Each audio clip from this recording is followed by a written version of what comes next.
Salut les amis, salut YouTube, je suis très content de te retrouver. Tu vas pouvoir monter derrière moi sur la moto aujourd'hui. On part 2 jours, et oui, 2 jours. On va aller suivre l'un des plus beaux fleuves sauvages de France, tu l'auras compris, il s'agit de la Loire.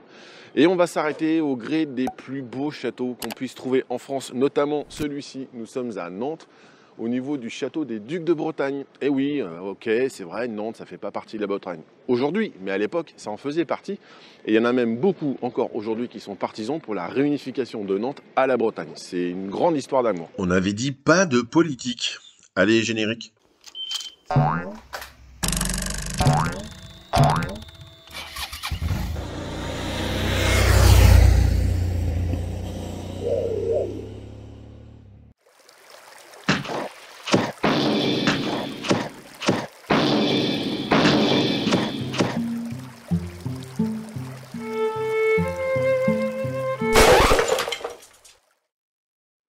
Il fut donc construit à l'époque par les ducs de Bretagne avant de devenir sous François II une résidence d'une importance capitale à l'époque où la Bretagne n'est pas encore rattachée à la France, avant que la célèbre duchesse Anne de Bretagne, que tous les Bretons connaissent et que tous les Nantais connaissent, n'ait été contrainte d'épouser 2 rois successifs, rien que ça, via l'édit de Nantes. Tu as forcément entendu parler de l'édit de Nantes qui date de 1532.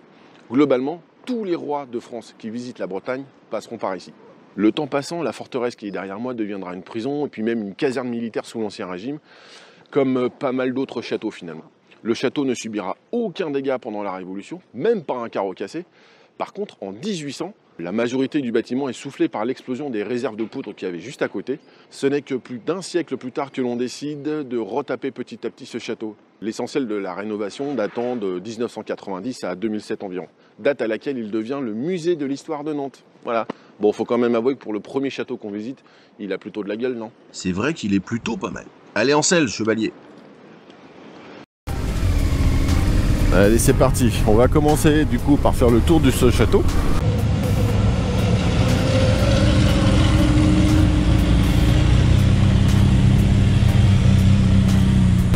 Donc, comme tu peux le voir, on est vraiment en plein cœur de Nantes, hein. Mais il est quand même vraiment sympa.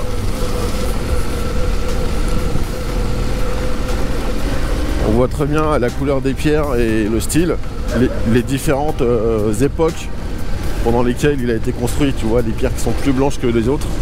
Bon, alors c'est vrai que c'est plus une partie qu'il faudrait faire à pied hein, qu'en moto, parce que là on est quand même sur le trottoir. Oui, on va dire que tu montres ce qu'il ne faut pas faire. Et comme ça nous permet vraiment de le voir de très très près.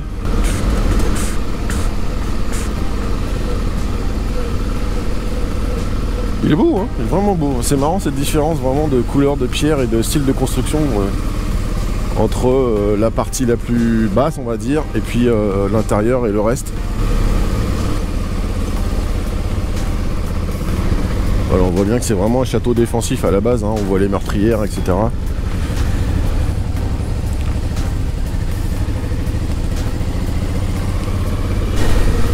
Voilà, là on le voit d'un petit peu plus loin.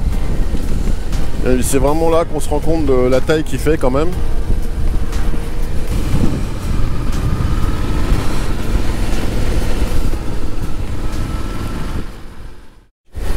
Et bien voilà, on est toujours à Nantes, mais on est déjà en train de longer la Loire comme tu peux voir.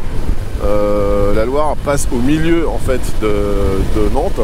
Et puis du coup, on est sur une des parties les plus larges de la Loire, là où il y a plus de courant, parce qu'on arrive déjà en fait quasiment à l'estuaire. Voix off, t'as des choses à dire sur la Loire, je pense?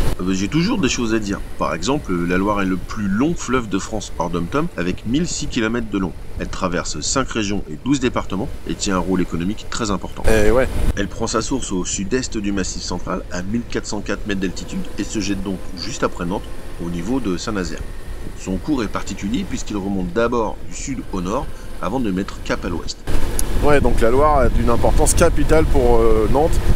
Et puis pour toutes les villes qui sont évidemment à proximité, puisque c'était un moyen de transport fluvial très très important à l'époque à laquelle le train n'était pas développé, à laquelle transporter les choses à cheval mettait une plombe.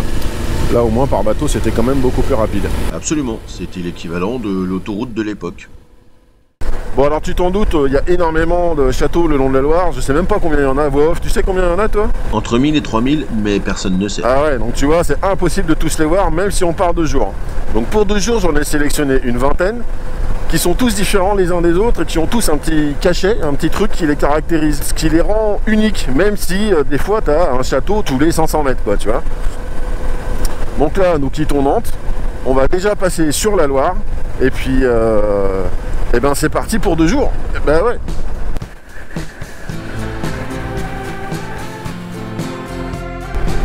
Nous sommes passés de l'autre côté de la Loire. On va pas arrêter de passer d'un côté à l'autre via tous les ponts qu'il y a le long de la Loire.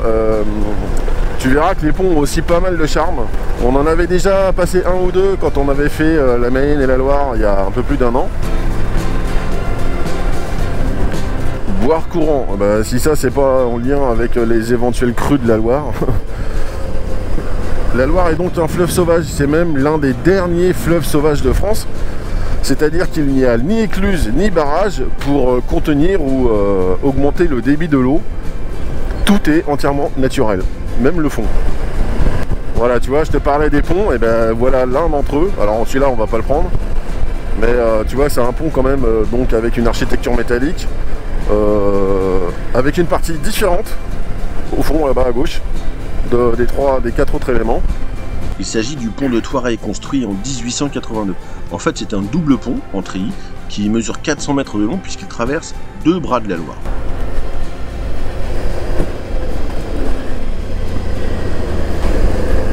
Pour ce road trip, nous partons donc 2 jours. On va faire à peu près 400 km entre Nantes et un château qui se situe pas très loin de Blois. C'est là que se situe, entre ces 2 zones-là, la plupart des châteaux de la Loire. Donc là, comme tu peux voir, on roule sur une toute petite route qui est en fait une sorte de digue, c'est-à-dire que le fleuve à notre gauche est donc assez bas, et si tu regardes bien, les maisons qui sont à notre droite sont elles aussi plus bas que la route.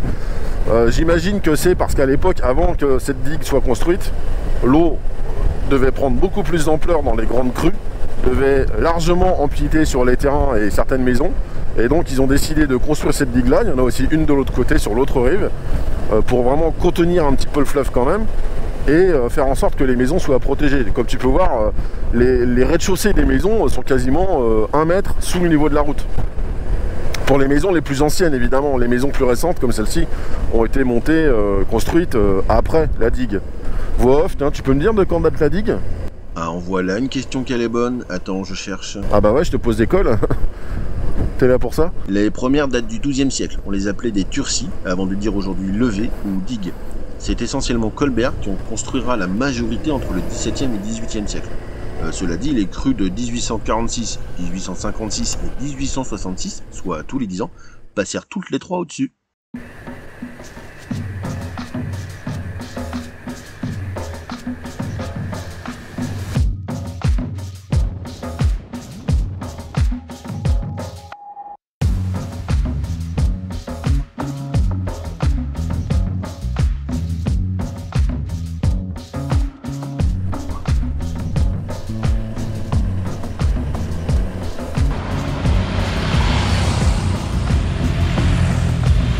Les premiers kilomètres de notre trip après Nantes se font sur la D751, petite route qui suit tant bien que mal le profil des lieux.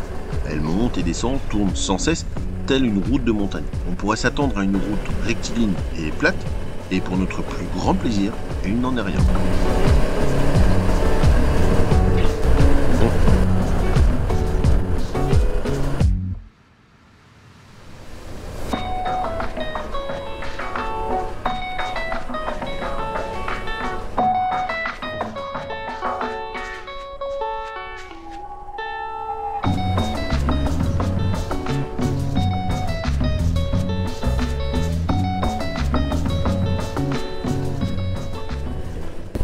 Normalement, à gauche, là-bas, on voit une grande demeure, on voit une grande église, et on voit un tas de sable, et on voit la ruine du moulin, voilà.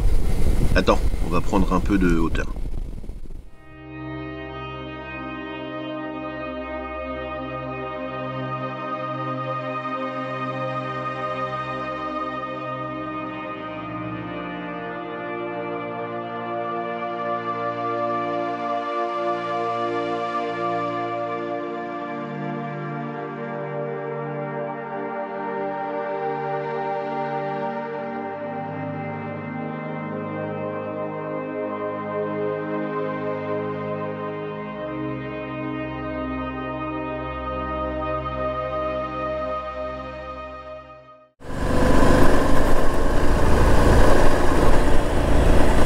Super vue sur la Loire, là, on est très en hauteur.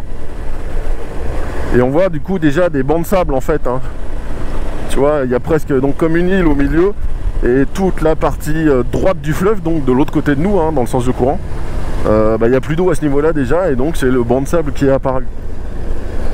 Attention, petit château sur ta gauche. Maintenant. Alors là c'est à gauche, nous allons donc suivre la route des châteaux de la Loire. Il y a un petit logo au niveau des panneaux, c'est un peu la même route que la route des vins. Hop là, ici, c'est que nous sommes sur la bonne route. Oui, c'est mieux. Oh, super vue. Oui, enfin pour toi, parce qu'avec la GoPro, c'est vrai que c'est quand même pas la caméra idéale pour filmer les plans qui sont loin. Donc on te croit. Donc ça c'est un road trip que peut tout à fait faire un débutant, hein. La route n'est pas du tout compliquée. Il n'y a pas de piège. Alors des fois le bitume est en état plutôt moyen voire médiocre. Mais au niveau technique, voilà, c'est une route qui est très très facile, très accessible. Donc même si tu viens de passer ton permis depuis 8 jours et que tu as acheté une toute petite moto, c'est largement faisable. Et tu vas y prendre autant de plaisir que d'autres avec des très très grosses motos qui ne pourront pas exploiter, parce que là l'idée c'est pas du tout la technique ou la vitesse, c'est vraiment d'en prendre plein les yeux quoi. Preuve en est, on a embarqué avec nous un nouveau venu, Evan. Il roule évidemment avec une R1200 GS. En attendant, c'est quand même un débutant en ce qui concerne le road trip, même s'il a un petit peu d'expérience moto. Et du coup, pour lui, ça lui fait une très très bonne initiation sur un voyage, on va dire, de moyenne distance et moyenne durée. Voilà, 2 jours, c'est pas non plus énorme, mais c'est beaucoup plus qu'une simple sortie d'après-midi. Et donc, c'est un parcours que je recommande aux débutants, aux jeunes permis, aux anciens qui viennent de passer leur permis, etc. etc. C'est ouvert à tous. Évidemment, je te mettrai le parcours en descriptif. Et surtout, faut pas hésiter si jamais tu veux que je te l'envoie, puisque je peux pas mettre le fichier GPX en description. Tu me contactes par mail, hein, tu connais l'adresse, je te la mets là en bas, là. Et puis je t'envoie le parcours et tu verras, tu pourras t'éclater. Là, on va passer au pied du château d'Ancenis. On va même faire le tour d'Ancenis de ce château. Et c'est un château qui date de l'an 984. Ouais, 984, on est donc en plein Moyen-Âge. Bon, évidemment, c'est un château fort avec ses tours, ses fortifications, ses meurtrières, etc. Mais attention, au départ, c'était juste un donjon en bois. Eh oui, ce n'est qu'au 15e siècle que c'est devenu une grande forteresse telle qu'on va le voir maintenant. Mais d'abord, il va falloir traverser la Loire. Honnêtement, je sais pas combien de fois on va le faire durant ces 2 jours. Et regarde le pont magnifique en béton et métal là, qui nous attend. C'est un mini San Francisco, tu vois. C'est exactement la même architecture. Ouais, c'est le pont suspendu d'Ancenis, long de 412 mètres et baptisé pont Bretagne-Anjou, qui fut construit en 1838 avant d'être détruit en 1940 pour être reconstruit en 1949.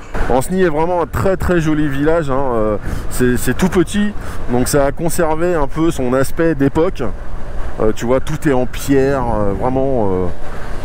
Moi, je trouve que c'est un très beau village. Il y a énormément de petits villages. Alors là, on voit peut-être pas grand-chose avec les armatures du pont, mais il y a énormément de petits villages comme ça, tout au long de la Loire, hein, qui ont un charme fou. Je pense que ce sont des villages où il fait bon vivre, hein, vraiment.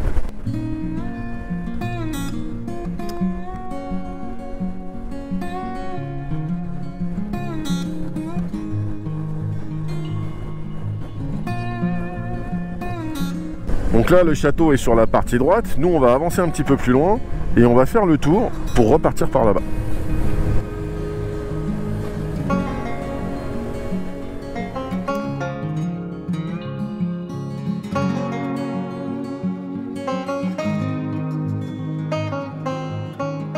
Donc tu vois qu'il a été démoli quand même à pas mal d'endroits.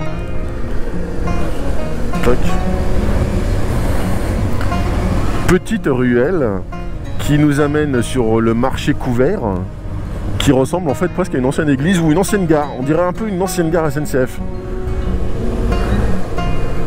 Voilà, et là on va repartir dans une ruelle à droite là. Alors là c'est pareil, c'est presque une ruelle piétonne pour passer au plus près. Tac. Bon, je pensais qu'on verrait plus les châteaux quand même. Ouais, on a une bonne vue sur les bancs de sable, hein, comme je te parlais là, tu vois. Bah là, il y en a pas mal. Hein.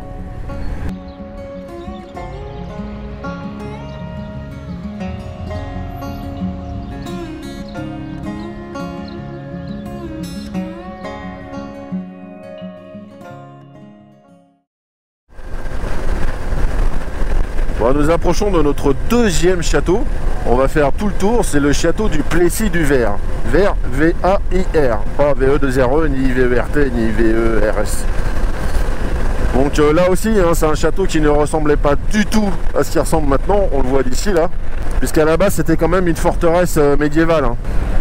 On va voir si on peut faire le tour. Je pensais le faire dans l'autre sens, mais je suis pas sûr.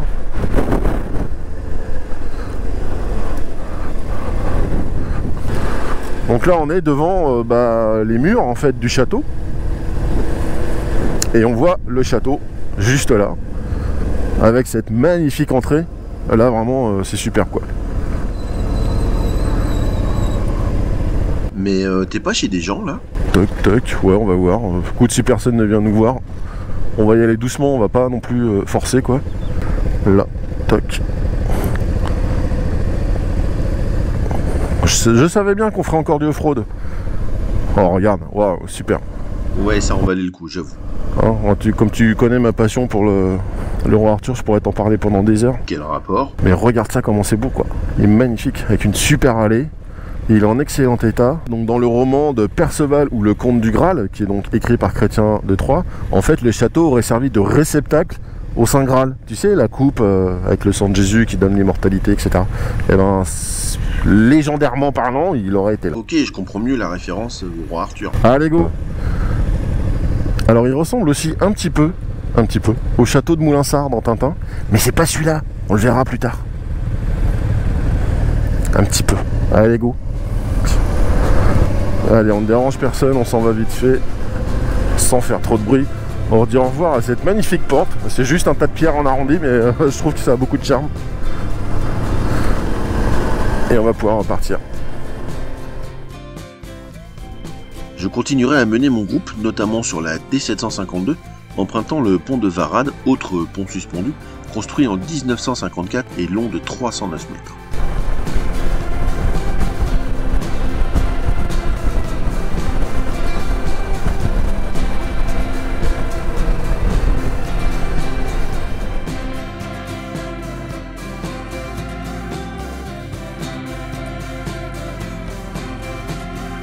J'enchaînerai avec le pont Saint-Florent-le-Vieil, un pont à haubans, datant lui de 1966 et qui me donnera l'accès au village du même nom.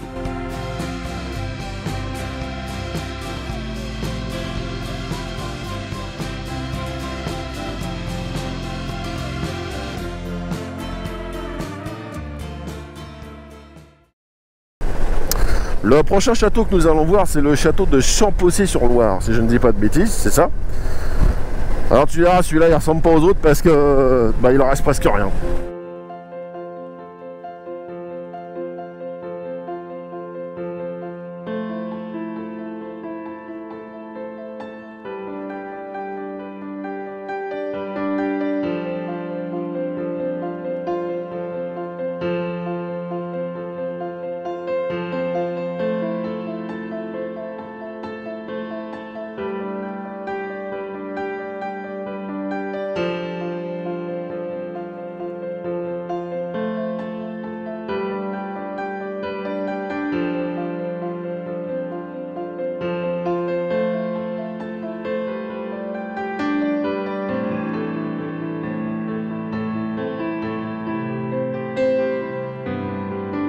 Le château de Champossé est déjà mentionné vers l'an 1000 et servait à contrôler le trafic sur la Loire. Il fut surtout connu parce que Gilles de Rais, compagnon de Jeanne d'Arc, y vivait. Il restera au sein d'une même famille de 1486 à 1704. Le château, pas Gilles de Rais, date à partir de laquelle il tomba en ruine faute d'intérêt et de moyens. Pour une fois, nous n'allons pas retraverser la Loire avec ce magnifique pont. On va prendre à gauche direction la Poissonnière. Et en fait, on va longer la Loire, qui sera donc à notre droite.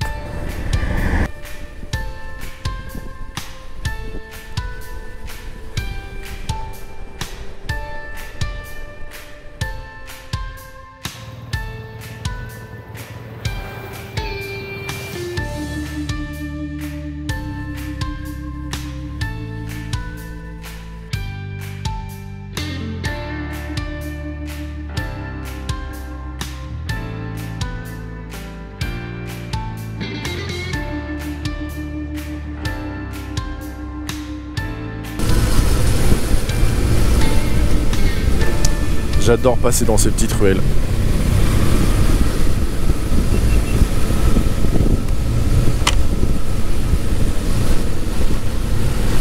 Voilà, donc là petit à petit on commence à avancer un petit peu plus, évidemment.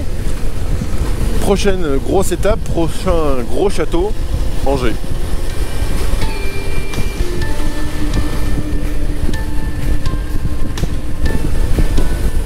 Ah, regarde, pas magnifique celui-là. Bon là on est plus près du manoir individuel que du gros château, mais quand même. Un château est en principe une demeure féodale fortifiée ou une habitation royale ou seigneuriale, mais on peut qualifier une très belle maison de campagne comme étant un château, donc ça fonctionne.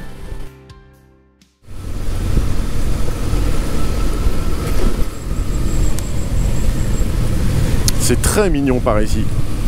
Toutes ces vieilles pierres là qui faisaient des murs, ces vieilles portes. Tu devines que derrière tout ça, il y a des petits jardins un peu secrets, tu vois. Et ok, c'était des gens riches qui étaient là, mais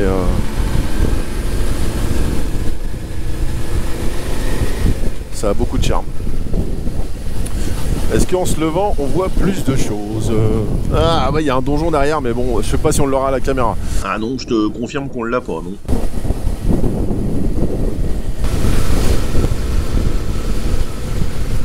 Regarde comme elle est belle cette baraque. Oh, c'est joli ici. Là, on voit déjà qu'on est dans un village un petit peu plus riche. Même pas forcément aujourd'hui, mais historiquement, quoi. Même si c'est pas en parfait état, on voit que il y a eu des fortunes à passer par ici, et essentiellement grâce au vin, en fait. Là, on est en plein cœur de l'Anjou, là. Alors là, à partir d'ici, on va s'éloigner un tout petit peu de la Loire, qui va aller un petit peu plus vers le sud-est. Nous, on va continuer le long d'une autre rivière, et en fait, c'est la Maine. On va aller sur Angers. Angers se situe entre les deux, entre la Maine et la Loire. D'ailleurs, je sais pas si on dit la Maine ou le Maine. Voix off, t'en penses quoi, toi? Alors on dit bien la Maine. Voilà, bon. Donc on va aller par là, en tout cas, puisque le château d'Angers, qui est vraiment là aussi un château purement défensif, pas du tout dans le style Renaissance, et qui abrite des tapisseries absolument magnifiques, est vraiment immense, et il est plus du côté de Bushmaine et de Maine que de la Loire. Donc on va faire une toute petite infidélité, mais tu me pardonneras. Oui, t'es tout pardonné. Donc là on passe un des plus gros ponts. Et on passe du coup sur la Maine en fait. Là on est sur la Maine, on n'est pas sur la Loire. Oups.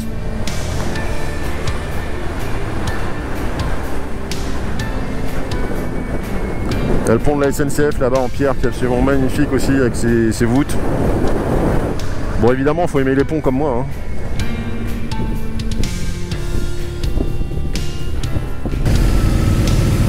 Voilà le château d'Angers, autre grosse étape de notre trip.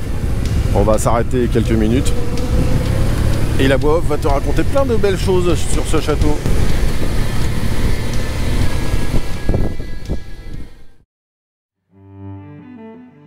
C'est qu'il y a pas mal de choses à raconter à son sujet. Le château, que l'on nomme aussi le château des Ducs d'Anjou, voit le jour dans sa forme actuelle au XIIIe siècle, sous Saint-Louis, avant de devenir, grâce aux Ducs d'Anjou, une résidence seigneuriale au XVe siècle.